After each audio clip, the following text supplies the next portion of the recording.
वालेकुम फ्रेंड्स, कैसे आप? I hope you very well. आज हम बात करेंगे एक ऐसी खौफनाक मखलूक के बारे में जिसका नाम याजूज और माजूद है। जब वो इस ज़मीन पर आएंगे तो वो सब कुछ खा जाएंगे, इंसान हो या चरिंदे हो या परिंदे हो या इंसानियत, कोई भी चीज़ इस दुनिया में ज़मीन पर बाकी नहीं रहेगी। जब वो निकलेगी, मखलूक के निकलने के बाद सारी ज़मीन चटियल मैदान हो जाएगी और चारों तरफ वीरानी ही नज़र आएगी। ये मखलूक इतनी खौफनाक होगी कि दुनिया की हर चीज खाने के बाद भी इस मखलूक की भूख नहीं मिटेगी। और जमीन वालों को खाने के बाद ये कौम आसमान वालों को खाने की कोशिश करेगी। ये कोई मनगढ़ंत कहानी नहीं है और ना ही कोई ये किस्सा है, बल्कि ये एक हकीकत है। और कयामत की 10 निशानियों में से याजूज और माजूद का निकलना ये इंसानी नस्ल में से होंगे और बहुत ही खौफनाक और डरावने होंगे। तक कि अगर इनको जानवर भी कहा जाए तो कोई हर्ज नहीं, क्योंकि जब ये अल्लाह के हुक्म से बाहर सरजमीन पर आएंगे, चींटियों की तरह सारी जमीन पर फैल जाएंगे।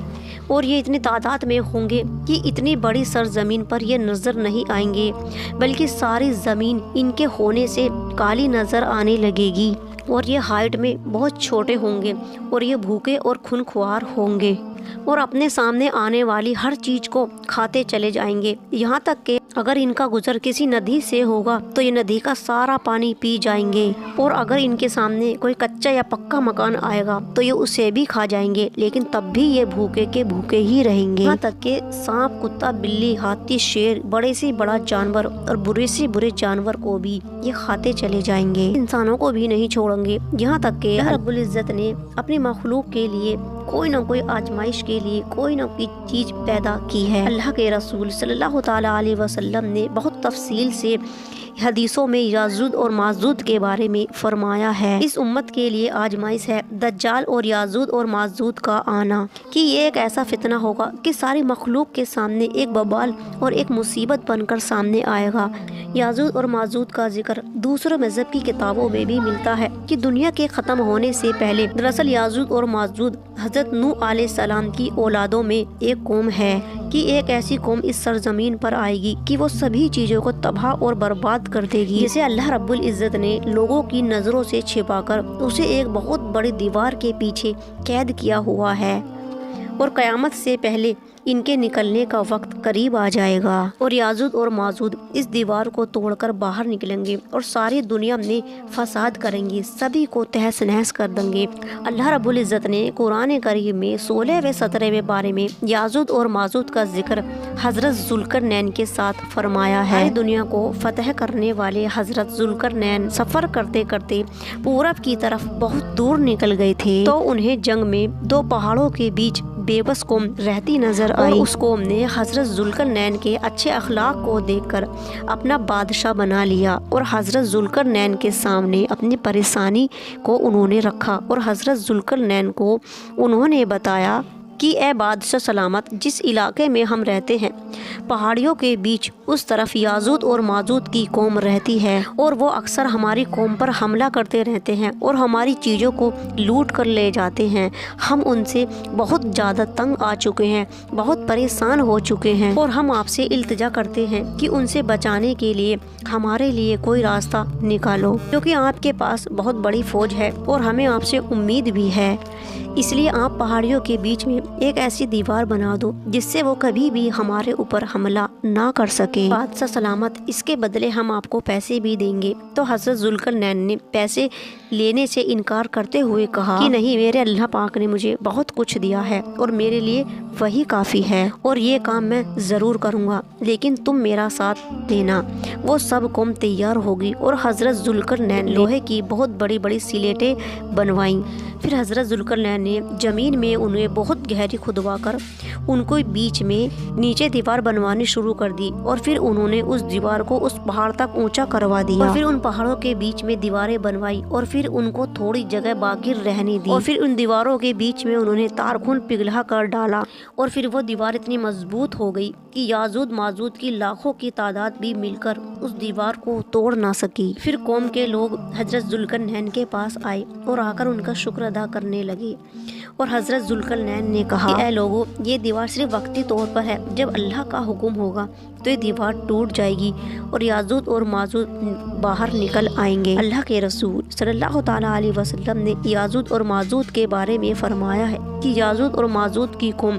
روزانہ آ کر اس دیوار کو توڑتی ہے۔ ان کا سردار کہتا ہے کہ چلو آگے کی دیوار ہم کل آ کر توڑیں گے۔ شام تک وہ اس دیوار کو توڑتے رہتے ہیں، اور جب اگلے دن وہ اس دیوار کو توڑنے کے لیے آتے ہیں تو اللہ پاک کے حکم سے دیوار پہلے سے بھی زیادہ مضبوط ہو جاتی ہے، اور پھر یہ یاجوج اور ماجوج اس دیوار کو توڑتے رہتے ہیں۔ جس دن یاجوج اور ماجوج کا نکلنے کا وقت قریب آئے گا اور پھر ان کا سردار کہے گا کہ چلو واپس چلو، انشاءاللہ کل آ کر اس دیوار کو ہم دوبارہ توڑیں گے،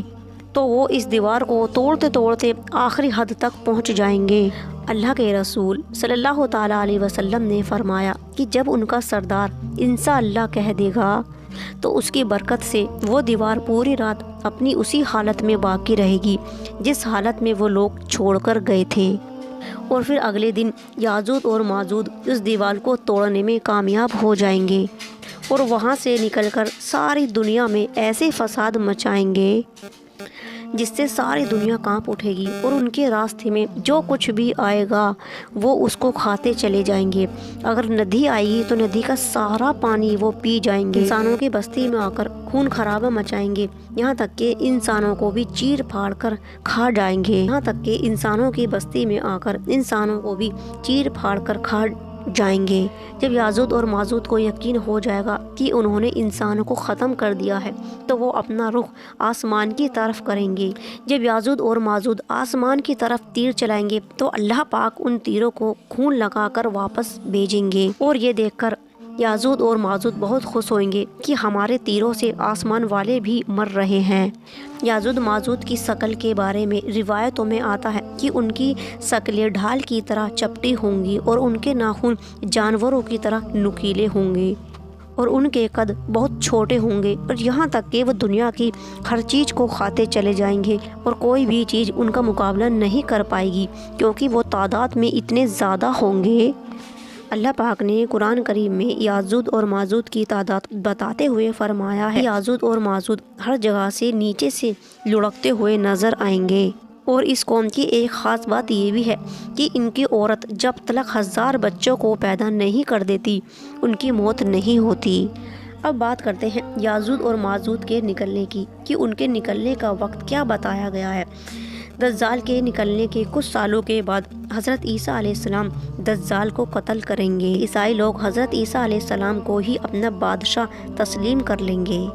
اور پھر چاروں طرف خوشحالی ہی خوشحالی ہوگی، اور پھر اللہ کے حکم سے یاجوج اور ماجوج زمین سے نکلنا شروع ہو جائیں گے۔ اور جب حضرت عیسیٰ علیہ السلام کو یہ خبر ہو جائے گی تو وہ سبھی لوگوں کو حکم دیں گے کہ سبھی لوگ اپنے گھروں میں قید ہو جاؤ اور کوئی بھی باہر نہیں نکلے گا، اور اس وقت یاجوج اور ماجوج کی وجہ سے کھانے پینے کی اتنی تنگی ہو جائے گی کہ حضرت صلی اللہ تعالیٰ علیہ وسلم نے فرمایا اگر اس وقت بیل کا سر 1,00,000 روپے میں دیا جائے تو وہ خرید لیں گے۔ اور روایت میں یہ بھی آتا ہے کہ یاجوج اور ماجوج حضرت عیسیٰ علیہ السلام کے زمانے میں نکلیں گے اور فساد مچائیں گے۔ جب وہ فساد مچا رہے ہوں گے تو لوگ حضرت عیسیٰ علیہ السلام سے کہیں گے کہ آپ اللہ پاک سے دعا کرو کہ اللہ پاک ہمیں یاجوج اور ماجوج کی وبا سے نجات دلا دیں۔ تو حضرت عیسیٰ علیہ السلام اللہ پاک سے دعا کریں گے اور اللہ پاک یاجوج اور ماجوج سے نجات دے دیں گے۔ رب العزت یاجوج اور ماجوج کی قوم پر ایک ایسی بیماری بھیجیں گے کہ ان کی گردنیں سڑنے لگیں گی اور کچھ ہی دنوں میں ان کی موت ہو جائے گی، اور زمین پر یاجوج اور ماجوج کی لاشیں ہی لاشیں نظر آئیں گی۔ حضرت عیسیٰ علیہ السلام اللہ پاک سے ان کی لاشوں کا کچھ انتظام کرنے کے لیے دعا کریں گے، اور چاروں طرف اس قدر بدبو پھیلے گی کہ زمین والوں کا رہنا